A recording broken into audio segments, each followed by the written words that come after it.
Olá pessoal, a gente vai falar aqui hoje um pouquinho sobre alguns tópicos referentes ao EB2 National Interest Waiver, principalmente no tocante a pessoas que aplicaram para o EB2 National Interest Waiver com o ajuste de status e os seus casos foram negados ou serão negados. Fiquem ligados.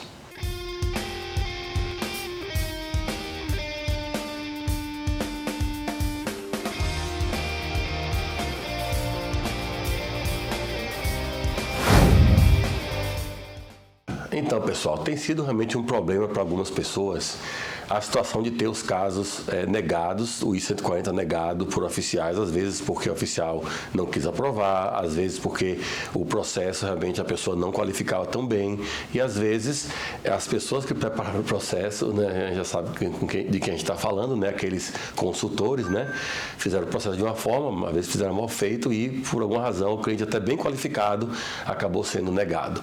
Então existem situações onde você já entrou com o I-140 e com o ajuste de status, e o I-140 é negado.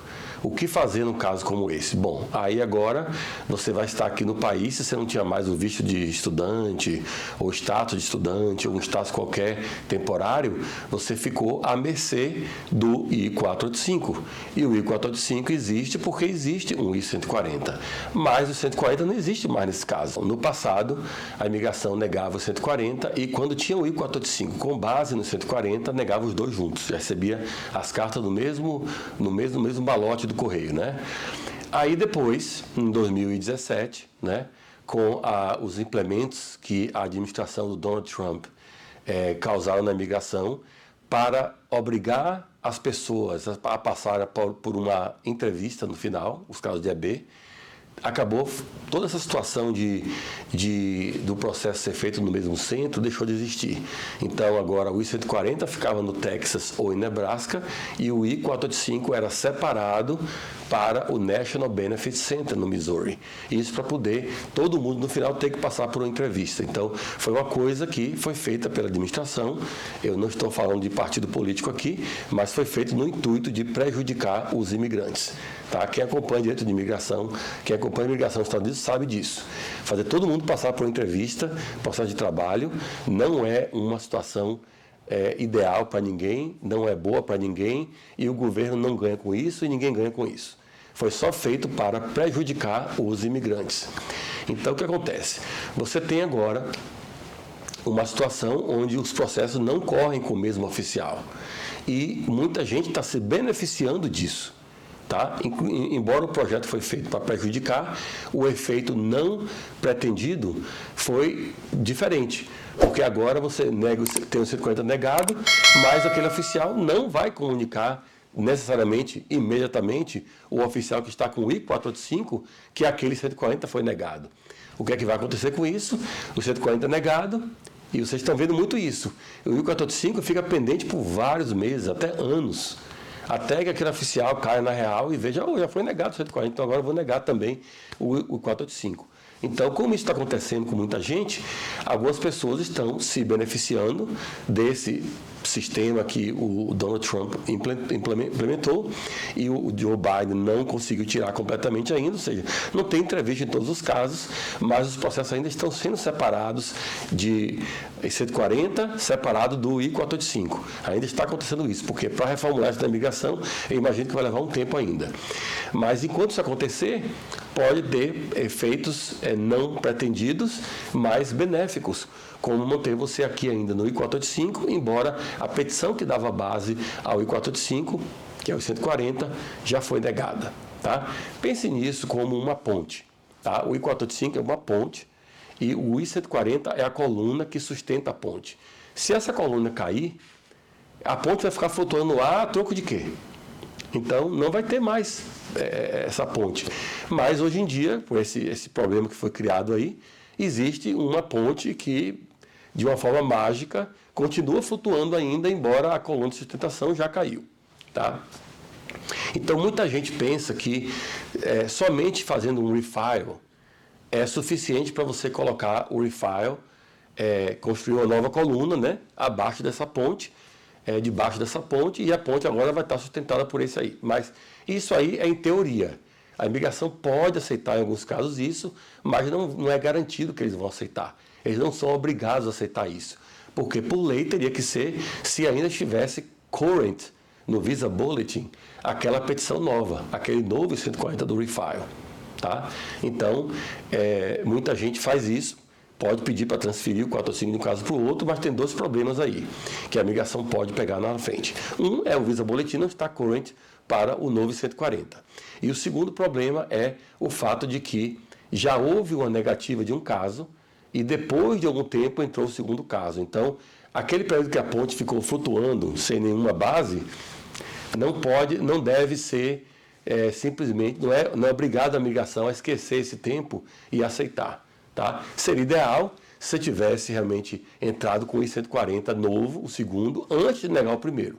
A gente faz isso para alguns clientes quando a gente vê que o primeiro caso vai ser negado porque o oficial está na lista negra. É o oficial que nega todo mundo, sem exceção.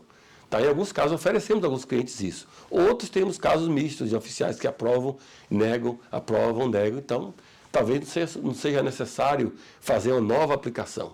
Mas em alguns casos foi feito isso. E independente de ter feito ou não ter feito, o fato do Visa Bulletin não estar current para a nova petição pode ser também um problema muito mais grave. Tá? Mas enquanto você tem, vamos dizer que negou o seu 140 e você está com o 485 ainda pendente. E a imigração não se deu conta e está mantendo lá, até está renovando permissão de trabalho para algumas pessoas. Então, eles vão trabalhando como se tivesse aquele 140 ainda pendente, mas não está.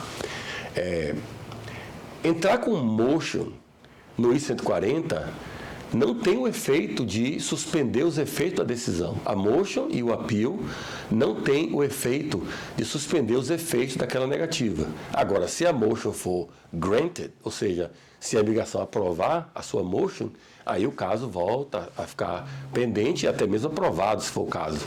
Né? Mas se for negada a motion, vale a data da negativa inicial. Então, mas a gente pode sempre fazer alguns argumentos no I-485, dizendo que a pessoa tentou fazer tudo para se legalizar e para manter o status. E a imigração tem um poder discricionário de vez em quando, dizer, bom, essa pessoa realmente tentou bastante, fez tudo certinho, nosso colega ali fez errado, negar aquele primeiro processo, causou todo esse tumulto aí na vida da pessoa.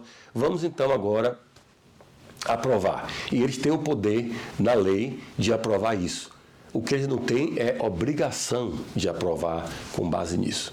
Tá? Então, isso pode ser um problema para algumas pessoas.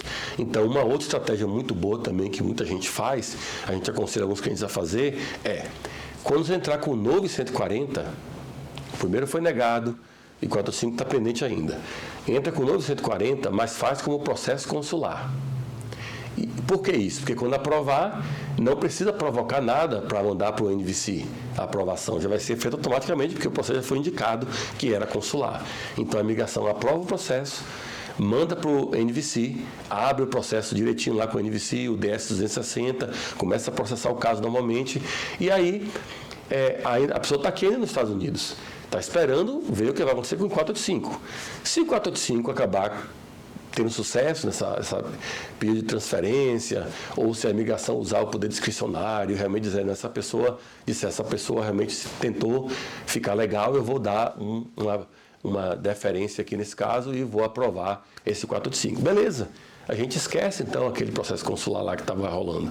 Mas se por acaso isso não acontecer e o I-485 cair, daí a pessoa pode sair do país para guardar o seu green card no Brasil, mas você já tem avançado bastante o seu DS-260, o processo consular. Já está bem avançado, está chegando perto da sua entrevista. Em muitos casos, algumas pessoas vão até conseguir ir para lá somente para fazer entrevista. Sai do ajuste de status, abandona o ajuste de status, vai no Brasil já com o processo consular todo aprovado para fazer a entrevista e retornar. Então, aí você está seguro, nesse caso, porque você está indo para fazer um processo que é o normal, que é o processo consular, e você não ficou mais do que 6 meses ou mais do que 1 ano fora de status, porque aquele 485 estava mantendo você no país. Tá? Mantendo você no país, que eu digo, não é com status, mas estava pelo menos mantendo você no país em termos de ter autorização para permanecer aguardando a resposta final do processo. Agora, algumas pessoas não vão poder usar esse programa tão pouco.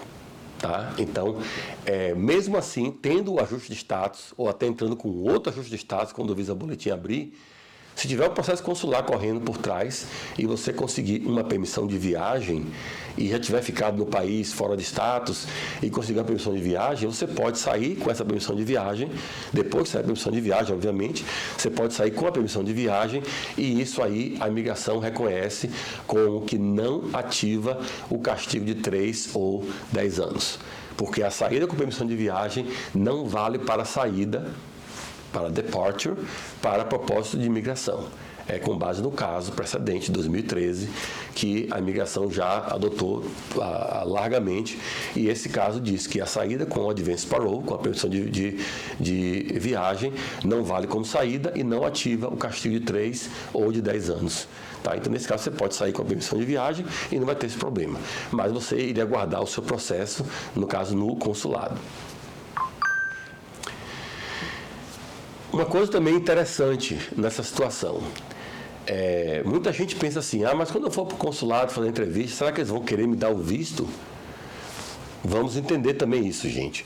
O consulado não está ali para usar os mesmos critérios que usava quando você pediu um visto de turista ou estudante, que era mostrar que você tem interesse em voltar ao Brasil. Você não tem interesse de permanecer nos Estados Unidos, você tem coisa no Brasil, tem imóveis, tem propriedades, outras propriedades, tem empresa, ou tem um trabalho, tem uma carreira. Então você vai voltar ao Brasil. Então você tem que provar isso para o oficial para conseguir um visto de turista ou um visto de estudante. Tá? Porque são vistos que não carregam aquela doutrina da dual intent, dupla intenção.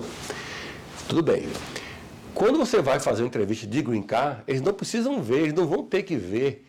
E nem é o caso eles terem que verificar se você vai ter interesse em voltar ao Brasil. Você está aplicando para Green Card já. Ele já sabe que o visto de imigrante é para você permanentemente imigrar do Brasil para os Estados Unidos. Então, não vai ter esse problema. Tá? Agora, então por que a imigração negaria esse seu visto de imigrante numa situação como essa? Já que você não tem que provar interesse de ficar no Brasil, você está mostrando que o interesse é de vir para os Estados Unidos, foi aprovado para fazer isso. E nesse caso você vai então, o consulado então, eles vão usar um formulário lá, um papel lá que eles têm, geralmente é azul, né? E nesse papel tem os grounds of inadmissibility. São os motivos pelos quais você deveria ser considerado inadmissível nos Estados Unidos. E esses grounds não é para a imigração lá, o consulado, inventar qualquer coisa e dizer que não vai dar por causa disso. Eles têm que marcar um desses. E lá tem os grounds. Ficou 6 meses ilegal no país, saiu voluntariamente, então ativou o castigo de 3 anos. Volte daqui a 3 anos ou aplique para um waiver. Tem um outro lá que fala dos 10 anos. Tem um outro lá que fala do cometeu fraude. O outro que fala cometeu crime, né? Foi pego com drogas, essas coisas. Então, tem grounds de inadmissibility que você pode ter, que vão realmente impedir você de voltar, mesmo com todo o caso já aprovado. Tá? E você não vai poder entrar nos Estados Unidos com esses grounds. Mas o consulado vai ter que marcar um desses aí. Tá? Você não vai se encaixar em nenhum deles. Eles podem ter a imaginação fértil que quiserem. Eles não vão ter nenhum para dizer. Vocês podem até ver no Google aí o formulário de negação de visto de imigrante. Quais são os grounds of inadmissibility? E veja se algum desses aplica para você. Tá? Geralmente são parte da seção 212. Você vê que nenhum deles se aplica a você. Então, é seguro dizer que se você estava com ajuste de status, saiu e foi lá no Brasil fazer entrevista e não ficou 6 meses ou 1 ano ilegal, não tem nenhum problema. Se você tinha ficado ilegal 6 meses ou 1 ano, mas saiu com a permissão de viagem, esse primeiro ground da inadmissibility que eu falei, 3 anos ou 10 anos, não se aplica a você porque você não saiu voluntariamente. Você saiu com a permissão de viagem. Eu sei que você saiu também voluntariamente, mas não vale como saída, de acordo com o caso precedente que a gente falou aqui, o caso Arabelli e Arabelli, em 2013. Então, nesse caso, você não vai ativar esse castigo e o consulado não pode marcar esse ground inadmissibility, que é o dos 3 anos ou a barreira de 10 anos. Tá? Então, nesse caso, fica seguro. Então, esses não são planos que a gente está falando aqui, não são planos para você consertar completamente a situação de ficar nos Estados Unidos. Eles envolvem você retornar ao Brasil, em alguns casos. Mas, quando você retornar ao Brasil, ou você passa lá só uma semana, 10 dias, uma coisa assim, na melhor das hipóteses, ou numa hipótese não tão boa, mas melhor do que perder o green card, perder tudo e ficar ilegal aqui, é você ter que passar uns meses no Brasil. Você vai saber com antecedência, você pode se programar. Eu sei que isso não é bom para muita gente, tem os filhos na escola, tem carro financiado, tem pagamento de casa ou de apartamento. Então, tudo isso a gente sabe. Mas, uma hora você vai ter que, se está nessa situação, você pode ser confrontado com aquela pergunta. Você vai agora deixar tudo de mão, perder tudo a B2 que você já tem aprovado e ficar ilegal no país mesmo, como muitos outros estão aí, ou você vai realmente fazer esse sacrifício e ir para o Brasil para voltar já vencedor como residente. Então aí você tem a escolha a fazer. O nosso objetivo aqui é lhe dar opções para que você possa fazer essa escolha. Tá? A gente tem aí situações que precisam ser analisadas com mais cuidado. Isso aí que eu estou falando aqui não se encaixa a todas as situações, obviamente, que se encaixa para muita gente. Muitos de vocês vão assistir esse vídeo e achar, opa, essa situação aqui é minha, eu vou fazer isso. Mesmo assim, é bom você se consultar. Tá? E se consultem com advogados. Tem muito charlatão aí, vendendo coisas, com base nesse caso Arabelli, dizendo que você fazer ajuste de status sem qualificar, vai assim mesmo, para sair e voltar a fazer outro aqui. Cuidado, gente. Isso aí não é 100% na lei e a imigração não está obrigada a aceitar. E você pode se prejudicar muito. Mas da forma que a gente está falando aqui agora, você está cercando todas as possibilidades para você ter o caso resolvido com sucesso e conseguir o seu green card, mesmo tendo já perdido o seu I-485 ou ter ficado ilegal nos Estados Unidos por um tempo. Tá? Isso não vale para pessoas que já estão ilegais aqui há 2, 3, 4, 5 anos e querem agora entrar com a B2 achando que vão poder fazer isso para... Não é o caso, entendeu? Porque não é garantido que você vai conseguir e tal. Isso é para pessoas que fizeram tudo para ficar legal, estavam com processo, com ajuste de status, o caso foi negado, depois o outro foi aprovado. É bem diferente. São pessoas que têm argumento para mostrar que tinha intenção de tentar ficar legal no país, de manter o status. Então, em alguns casos, até a imigração pode aprovar esse I-485. Se não aprovar, você vai ter o processo consular correndo já, para não ter que ficar tanto tempo no Brasil esperando pelo seu visto de imigrante. Tá? Eu espero que vocês tenham gostado desse vídeo, tenham aprendido esses planos aí para a gente conseguir que você tenha no final o seu green card com sucesso. Tá? Se não subscreveram no nosso canal, por favor, subscrevam, aperte o sininho para ser notificado quando a gente subir um vídeo novo e nos vemos na próxima. Tchau, pessoal!